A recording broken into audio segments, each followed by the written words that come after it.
敢信，《鬼灭之刃》其实是一部医疗番，上弦鬼代表各种疾病，而特效药全都藏在鬼杀队。上弦之六堕姬和纪福太郎代表的是梅毒。在日本花街这种环境是梅毒的高发期，再加上他们的母亲死于梅毒，堕姬人类名字梅及其职业均暗示梅毒。此外，纪福太郎的锯齿状牙齿、皮肤斑点都是先天梅毒的标志性症状。梅毒在特定阶段还会对智力产生影响，对应漫画中多次提及的堕姬脑子不太聪明。上弦之五玉壶代表的是阿米巴肠病，其感染与不洁水源相关，而玉壶刚好在渔村长大。阿米巴肠病是一种肠道寄生虫病，主要病变部位在结肠，与玉壶浑身扭曲的畜生对应。上弦之四半天狗对应的是麻风病，麻风病的日语对应的英文是 lie， 意为说谎欺骗，与半天狗的人设对应。麻风病的症状为身体多处出现结节、肉芽肿瘤，对应半天狗的外貌特征及额头的大肉球。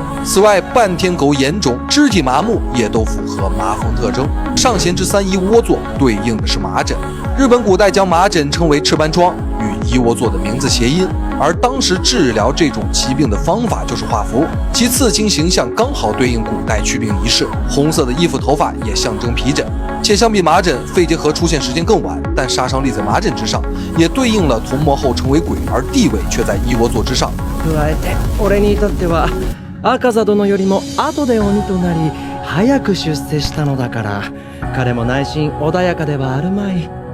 分かってやってくれ。上弦之二童魔代表肺结核，肺结核多发生工业时期纺织女工身上。得此病会让人肤色苍白、身材消瘦，所以很多女性为了这种病态审美，会以感染肺结核为荣，因此也叫做美人病。对应童魔只吃女人，童魔的血鬼术冰晶粉尘会破坏肺泡致呼吸衰竭，与肺结核症状相似。在大正时期，肺结核为二类传染病，对应童魔上弦二的位置，并且治疗肺结核的药物以氨丁醇，副作用会对视力造成影响。对应香奈乎以右眼为代价绝杀童魔。上弦之一黑死谋对应黑死病，又称鼠疫，日语黑死谋与黑死病谐音。黑死病的感染者会全身长满黑斑，而黑死谋的变化形态身上也会出现黑斑。此外，黑死病属于弦一类传染病，与上弦一地位呼应，其并发与太阳周期有关，而他的亲弟弟原一使用的正是日之呼吸。鬼王无惨对应癌症，癌细胞可以无限增殖，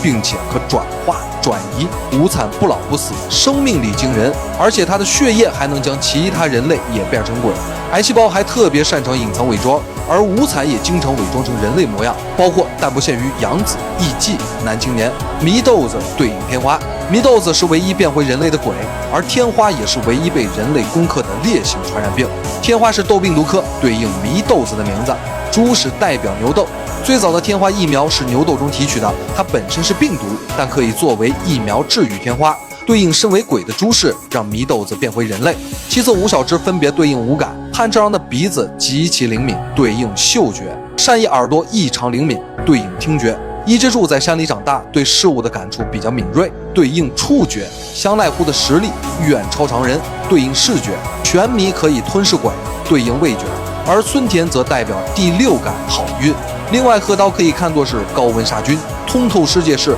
X 光，斑纹是化疗，集齐这三件套，确实就可以绝杀恶鬼了。除此之外，彻底消灭鬼的三种方法：紫藤花、砍头和太阳，也对应着医疗体系里的药物治疗、手术和化疗。这个设定真的越看越合理，而且最初一切的开端都是由一场医闹引起的，这怎么不算一种新型的医疗剧呢？我就说看动漫能学到知识吧。